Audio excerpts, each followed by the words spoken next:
देखिए जो यूरेटर होते हैं वो दो पेयर्ड मस्कुलर ट्यूब्स होते हैं जो किडनी किडनी से यूरिन को ब्लैडर तक लेके जाते हैं।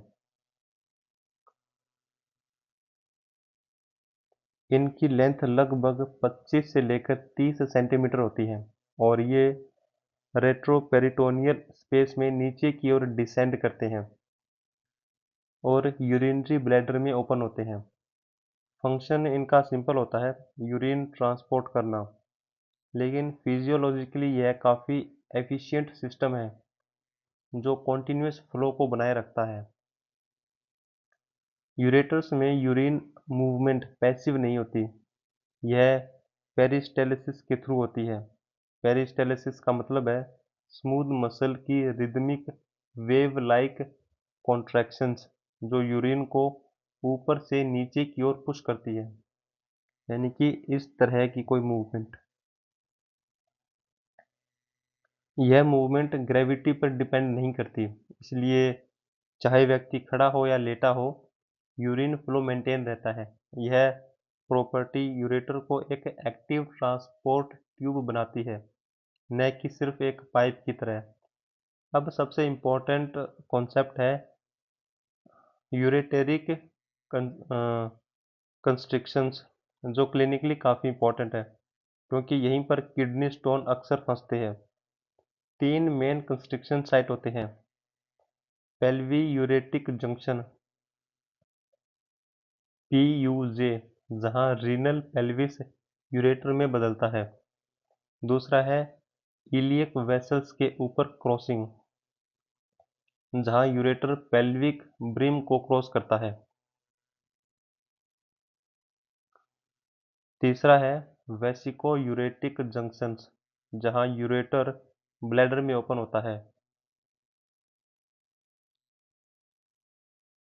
इन साइट्स पर ल्यूमेन नेचुरली नैरो होता है, इसलिए स्टोन यहाँ इजीली लॉज हो सकते हैं। क्लिनिकल पर्सपेक्टिव से देखें तो जब इन स्टोन्स इन कंस्ट्रिक्शंस में फंस जाता है तो यूरेटर की पेरिस्टेलिटिक मूवमेंट उसे नीचे धकेलने की कोशिश करती है, जिससे सीवियर कोलिकी पेन होता है। यह पेन वेव लाइक होता है और अक्सर बैक से ग्रोइन एरिया तक रेडिएट करता है, जिसको classic loin to groin pain कहा जाता है।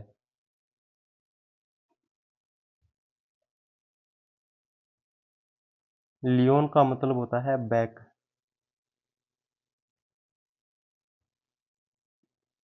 लियोन टू ग्रोइन पेन यानी कि बैक से लेकर ग्रोइन एरिया तक रेडिएट करता है। यूरिनरी ब्लैडर एक होलो मस्कुलर ऑर्गन होता है जो पेल्विस में होता है और यूरिन को टेम्पररी स्टोर करके रखता है। इसकी वॉल मेनली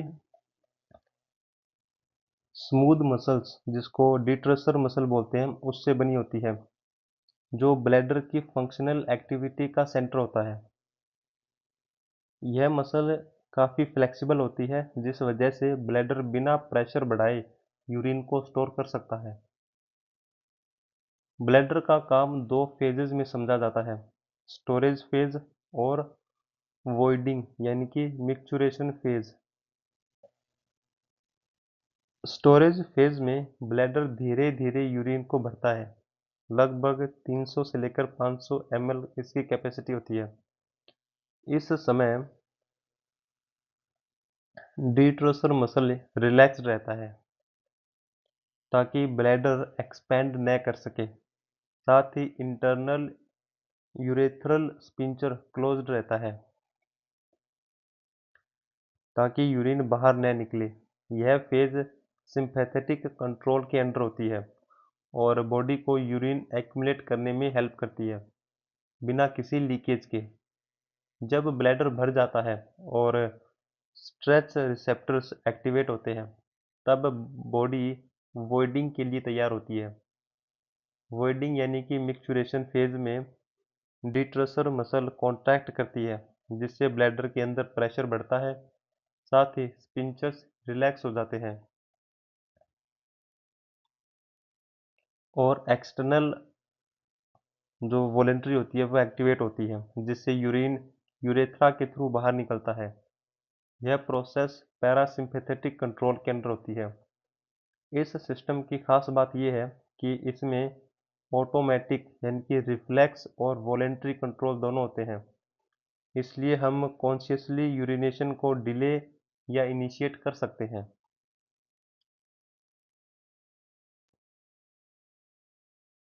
मिक्चुरेशन रिफ्लेक्स एक कोऑर्डिनेटेड न्यूरोफिजियोलॉजिकल प्रोसेस है जो ब्लैडर को एम्प्टी करने के लिए रिस्पॉन्सिबल होता है।